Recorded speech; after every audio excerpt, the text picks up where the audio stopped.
en termes de lignes Chalair est une compagnie française qui exploite depuis 1986 des avions régionaux, des avions de 19 sièges, Beechcraft, nous en possédons aujourd'hui 8 dans notre flotte, mais également des appareils de type ATR-42 ou ATR-72. Et aujourd'hui, notre nouveauté, c'est tout simplement à partir du 3 octobre, l'ouverture de plusieurs liaisons au départ de Toulouse, en ATR, vers Marseille, à raison de 2 rotations par jour, mais également vers Nantes et vers Rennes.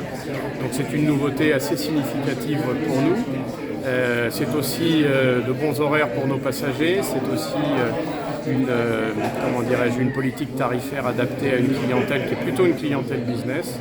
Puis c'est également la participation au programme Flying Blue, donc des avantages pour les passagers qui sont plus des passagers corporate voyageant pour des raisons professionnelles. Et avec toutes les restrictions qu'on connaît en termes de transition énergétique, avec toutes les mesures actuelles et futures, quels sont les atouts de Chalair pour faire face à ça? Nous aujourd'hui on offre, d'abord on n'est pas en concurrence directe avec le train, ni même avec l'automobile, parce qu'on est sur des trajets qui sont très compliqués à réaliser autrement qu'en avion. Ensuite, on offre l'avantage sur des liaisons qui sont des liaisons d'1 heure, 1h10, d'avoir un appareil qui est relativement vertueux sur le plan environnemental, puisqu'il a une consommation et donc une émission de CO2 qui est de l'ordre de 40% inférieure par rapport à un jet de taille équivalente. Donc on est relativement vertueux et en cela on est compatible avec les politiques RSE des entreprises. Maintenant, il ne faut pas se tromper, les restrictions de voyage, si elles conduisent à des contre-performances économiques pour les entreprises, elles ne tiendront pas dans le temps. Donc il faut quand même garder un petit peu de sang-froid et un peu de pragmatisme. On doit être vertueux et c'est une obligation, j'allais dire, sociétale et morale, mais il ne faut pas non plus arrêter de travailler et empêcher les gens de vivre correctement et décemment.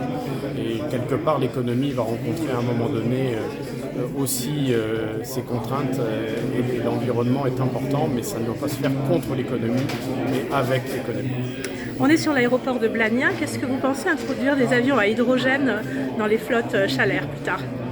Écoutez, lorsqu'on aura un démonstrateur opérationnel et puis un avion certifié, on se penchera sur la question.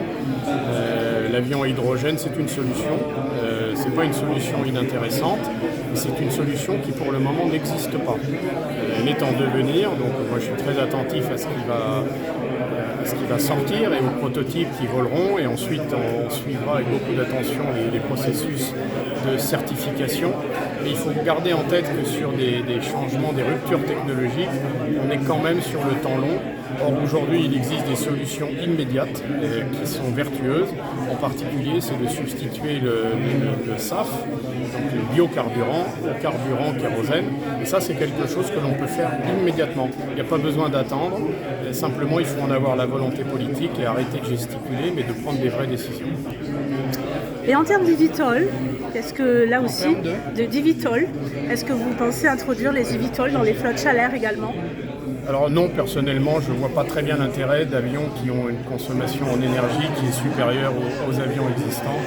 Et je ne crois pas beaucoup à l'acceptation de ces avions par les populations qui seront survolées. Donc je pense que tout ça, ce sont des faux projets. Ça permet de manger des subventions et de parler, mais ça n'est pas réellement des solutions opérationnelles. Il n'y a qu'à se pencher sur l'histoire de l'aviation pour constater que tout ça existe et ces avions existent déjà, ils sont dans les musées.